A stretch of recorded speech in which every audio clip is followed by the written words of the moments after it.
Assalamualaikum warahmatullahi wabarakatuh, rekan trader Indonesia dimanapun berada. Jumpa lagi bersama saya Maurits di analisa mingguan kita pada hari ini dari tanggal 29 29 Januari sampai tanggal 2 Februari nanti. Saya membawakan analisa harian, analisa mingguan buat rekan trader dengan maksud agar setidaknya dalam minggu ini rekan trader mempunyai sedikit rambu-rambu informasi. Dari rambu-rambu informasi yang saya bawakan ini, data-data yang saya bawakan, baik itu fundamental maupun teknikal, setidaknya rekan trader mengetahui apa saja yang sedang terjadi pada pasar dan kita bisa memprediksikan. Oke rekan trader, tanpa membuang waktu yang lama lagi, mari kita coba lihat apa yang terjadi pada pasar minggu kemarin. Kalau rekan trader lihat kejadian yang pada pasar minggu kemarin ini sangat dipenuhi dengan drama di mana dolar Amerika mengalami penguatan yang sangat luar biasa akibat dari data-data perekonomian yang terjadi, di mana data-data perekonomian itu sangat membantu pergerakan dari dolar Amerika. Rekan trader bisa lihat bagaimana secara fundamental kalender ekonomi yang terjadi pada minggu lalu dia benar-benar membantu penguatan terhadap dolar Amerika. Kita mulai dari indeks manajer pembelian PMI pada hari Rabu sedikit memberikan kemajuan buat perekonomian Amerika. Begitupun juga hari Kamis rekan trader, dan sangat luar biasa di mana PDB mengalami penguatan yang luar biasa 3,3% ya. Walaupun klaim pengangguran agak sedikit mengalami penguatan pada minggu ini yang tadinya sekitar 180 minggu lalu menjadi 214. Nah, begitupun juga pada hari Jumat yang merupakan acuan dari data inflasi, kita bisa lihat di sini sekitaran 2,9 rekan trader. Dari sini kita bisa lihat memberikan kekuatan terhadap apa yang terjadi pada dolar Amerika sehingga bisa membuat pergerakan yang signifikan terhadap aset-aset lainnya. Rekan trader bisa lihat dengan jelas di sini. Kita mulai dari indeks dolar Amerika, bagaimana indeks dolar Amerika sempat mengalami penguatan rekan trader sampai di seputaran 103 walaupun sempat turun di seputaran 102, tapi akhirnya dia tutup di sekitaran 103.200. Begitupun juga yang terjadi pada euro angka saham dolar. Euro USD rekan trader bisa lihat bahwa pelemahan pada prinsipnya minggu kemarin mengalami pelemahan. Di hari Kamis setelah PDB keluar dia sempat turun seputaran 1.08219, tapi hari Jumat mengalami penguatan dan dia ditutup di seputaran 1.08510. Dan untuk pound sterling rekan trader, kita lihat pound sterling pada minggu ini agak sedikit memiliki tendensi bullish, walaupun kalau kita lihat secara garis besar ini lebih banyak sideways-nya sebenarnya pada minggu ini. Dan kita bisa lihat rekan trader apa yang terjadi membuat pasar menunggu pada minggu ini, karena minggu ini data dari The Fed sangat luar biasa. Dan untuk gold rekan trader, khusus untuk gold secara garis besar rekan trader, gold dia mengalami sideways selama minggu yang lalu.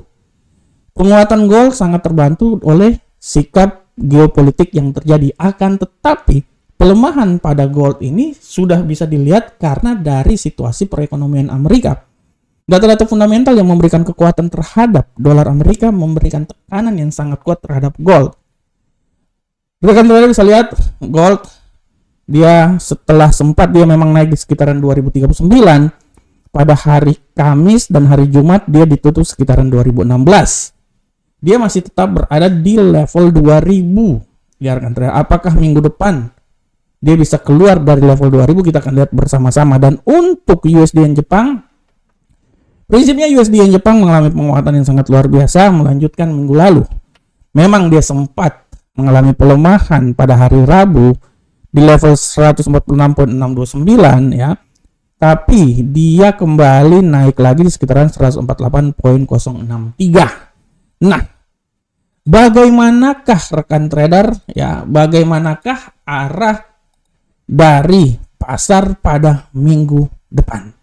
Pada prinsipnya rekan trader, kalau pada minggu depan rekan trader bisa lihat bahwa kita mulai dari fundamental dulu.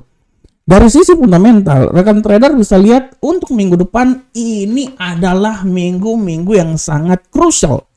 Kenapa? Karena data sangat banyak rekan trader, terutama data yang dikeluarkan oleh The Fed. Kita mulai dari hari Selasa. Hari Selasa kepercayaan konsumen akan dikeluarkan. Selain itu juga ada PDB dari Jerman. Ya, kuartal 4. Serta lowongan pekerjaan JOLTS. Ini harap diperhatikan rekan trader. Dengan kekuatan yang terjadi pada data ekonomi, terutama PDB, tidak tertutup kemungkinan akan memberikan kekuatan juga yang sangat luar biasa terhadap penguatan dolar. Sambung hari Rabu. Hari Rabu rekan trader bisa lihat ada indeks manajer pembelian PMI manufaktur. Kita akan lihat data ini. Data ini akan sangat berpengaruh terhadap pergerakan dari gold.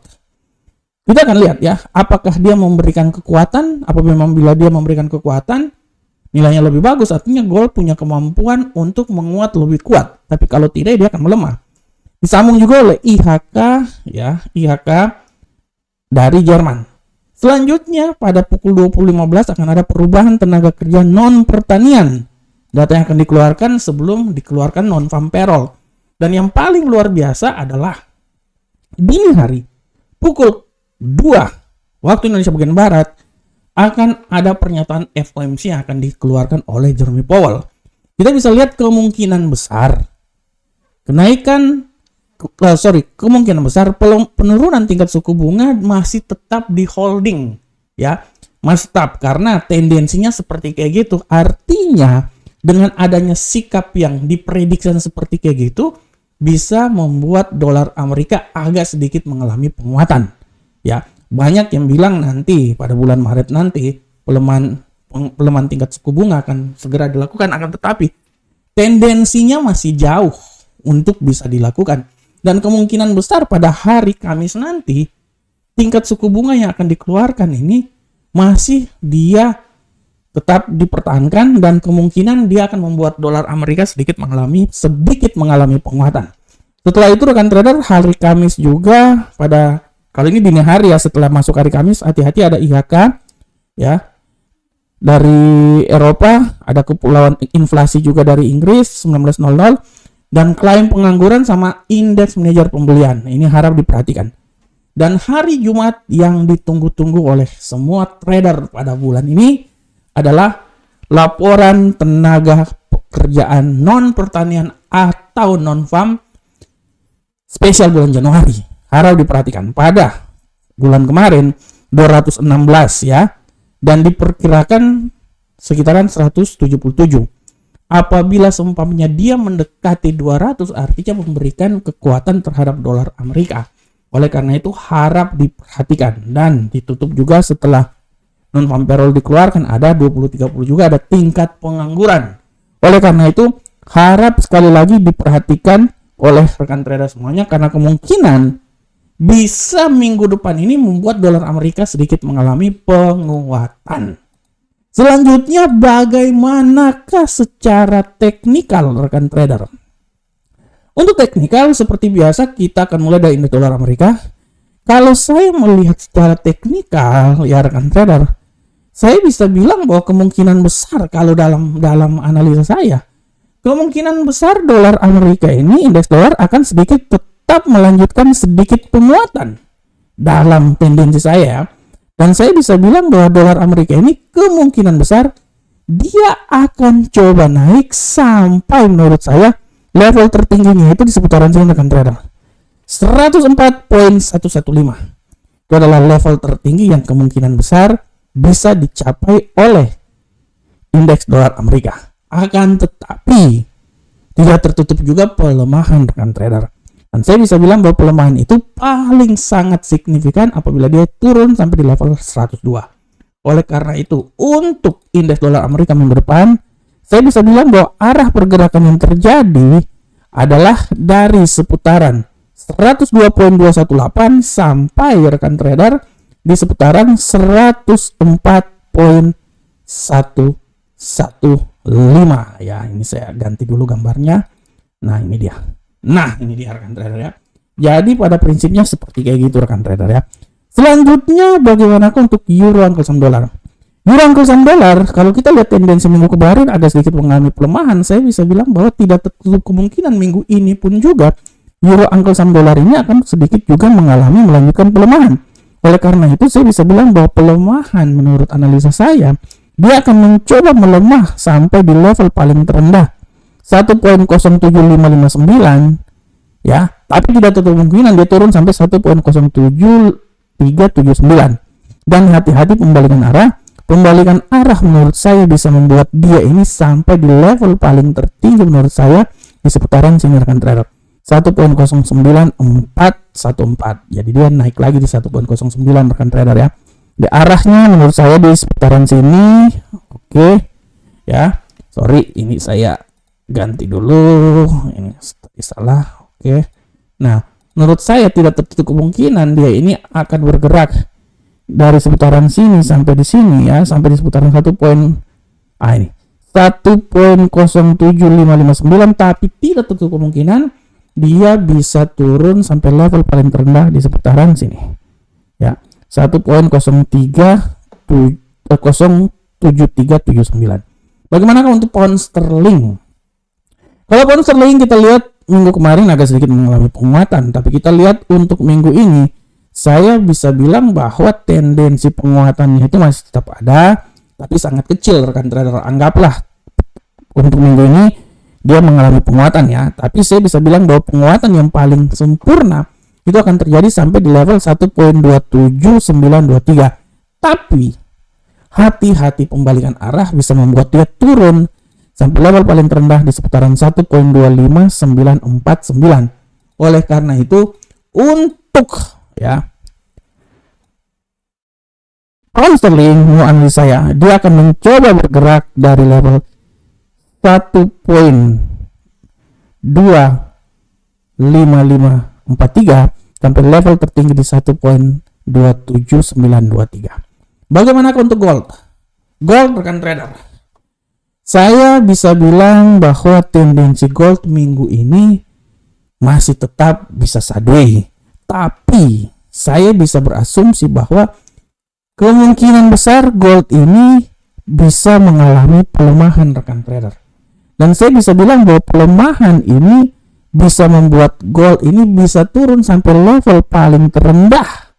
Menurut saya itu di seputaran, nah ini dia, 1992 atau ya sekitaran situlah, 1992 atau menurut saya di sini deh. Nah ini dia ya. Nah 1989 ya.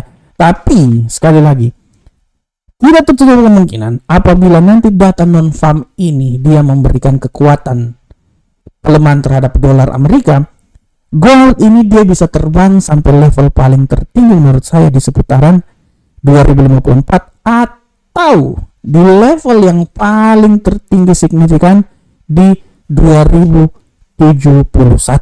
Nah ini dia 2071 rekan trader ya. Oleh karena itu saya bisa sedikit mengambil sedikit panjang. Saya bisa bilang bahwa gold ini dia akan coba turun sampai level paling terendah ya, dari antara 1989.78 sampai level tertinggi 2055. Tapi tidak tertutup kemungkinan dia ini bisa naik sampai level yang paling tinggi itu di seputaran 2071.15 ya. Jadi harap diperhatikan oleh rekan trader, kemungkinan turun sangat besar. Tapi hati-hati bisa saja terjadi pembalikan arah akibat non-farm payroll serta data FOMC yang dikeluarkan, sehingga bisa membuat dia kembali lagi naik sampai level tertinggi di 2054.99 dan paling tertinggi di 2071.15. Sedangkan untuk USD yen Jepang dan trader, USD yen Jepang menurut analisa saya dia masih punya kemampuan naik agak sedikit lagi ya. Jadi menurut saya dia agak bisa sedikit naik dengan kenaikan paling maksimal menurut saya ya, dia itu akan sampai di seputaran 149.529, dan hati-hati pelemahan bisa membuat dia kembali jatuh sampai level paling terendah itu di seputaran 146.776. Nah ini dia. Nah menurut saya di sini rekan trader antara 146.776 sampai 149.529. Oke, rekan trader semuanya, demikianlah analisa mingguan kita pada hari ini. Saya berharap semoga apa yang saya berikan ini bermanfaat untuk rekan trader semuanya. Rekan trader jangan lupa untuk subscribe channel kami supaya channel kami ini semakin berkembang. Follow Telegram kami, follow Instagram kami, follow TikTok kami, semuanya ada di deskripsi channel ini. Sehingga channel Amarket ini semakin berkembang dan kami selalu memberikan analisa yang terbaik untuk rekan trader semuanya. Assalamualaikum warahmatullahi wabarakatuh. Sampai ketemu kita di pertemuan berikutnya. Salam profit Indonesia.